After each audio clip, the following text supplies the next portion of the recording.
Okay, so let's get into one of the wildest stories in modern gaming history. We're talking about how one of the most anticipated video games ever was leaked by a single teenager. And this isn't some high-tech spy movie either. Nope. This story starts in a budget hotel room and ends with a billion-dollar company losing its mind. Let's dive in. I mean, that sounds completely impossible, right? You've got a kid who's already on bail with no computer, and he somehow manages to breach one of the most secretive game studios on the planet using a device you'd normally just use to watch Netflix. But it absolutely happened. And the real story of how he pulled it off is even crazier than you can imagine.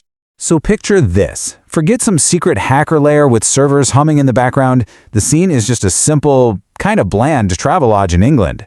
But inside that room, a teenager is getting ready to pull off a massive digital heist with some seriously unusual tools: an Amazon Fire Stick, a smartphone, and the hotel room TV. That's it. To really understand how we got here, we've got to rewind a little bit and meet the mastermind, Arion Kurtaj, and his infamous hacker crew, Lapsus S. Now, forget what you think you know about state-sponsored groups. This was basically a loose collective of digital troublemakers. Kurtaj wasn't some shadowy operative. He was a quiet, tech-obsessed kid from Oxford.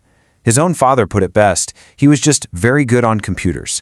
But, you combine that talent with a real knack for social engineering and a completely fearless attitude, and you get one of the key players in Lapsus.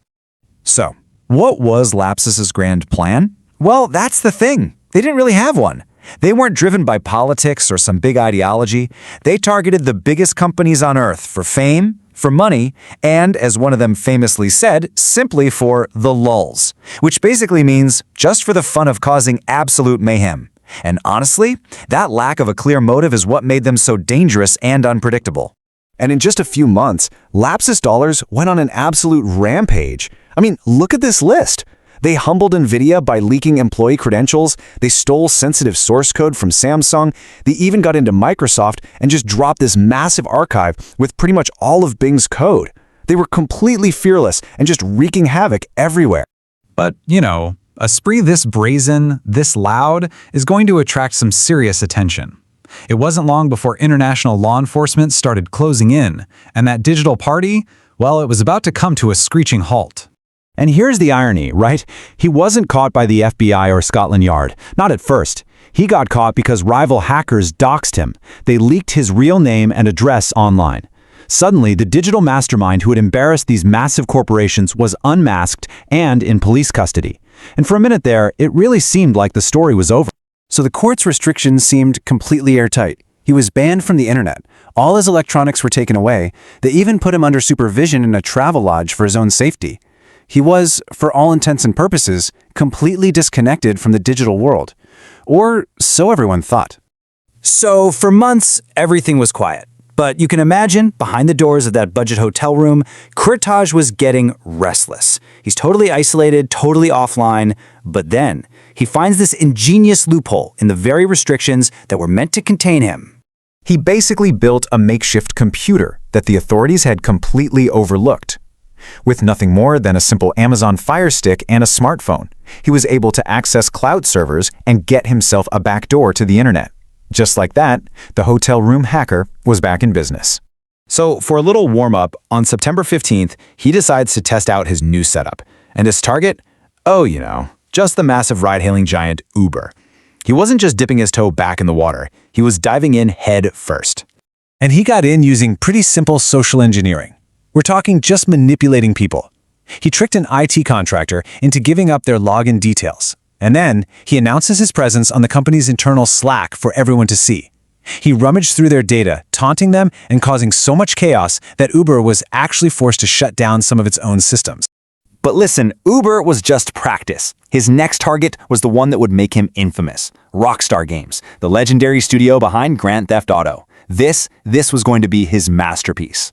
So he uses similar methods, and he slips right into Rockstar's network. And once he's inside, he sends this chilling message to the staff. Contact him on Telegram within 24 hours, or he would start releasing the source code for their most valuable asset on the planet, the unreleased Grand Theft Auto 6. When Rockstar didn't play ball, he made good on his threat. Using the name Teapot Tuber Hacker, he went to a popular fan forum and just unleashed a flood, 90 different video clips, which was almost an hour of in-development footage. The entire gaming world was in absolute shock.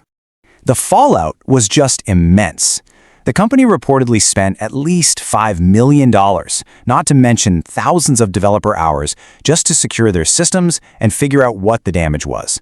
We're talking a catastrophic breach, all orchestrated from a hotel TV. So Kurtaj had pulled it off. He was responsible for the biggest video game leak in history, and he got all the fame he and Lapsus Dollar ever craved. But he left a digital trail of breadcrumbs, and they all led right back to his hotel room. And that Amazon Fire Stick, the very tool he used to cause all this global chaos, was apparently still plugged into the TV when they arrested him for the second and final time. The game was officially over.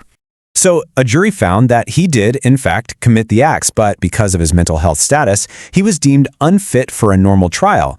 His wild spree didn't end with a prison sentence, but with an indefinite order to be held in a secure psychiatric hospital. This whole story is just a sobering reminder that in our digital age, the line between a teenage prank and a major international crime is thinner than it's ever been. And it really leaves all of us to wonder, if a kid with a $50 gadget can breach a corporate fortress like that, how secure are any of us really?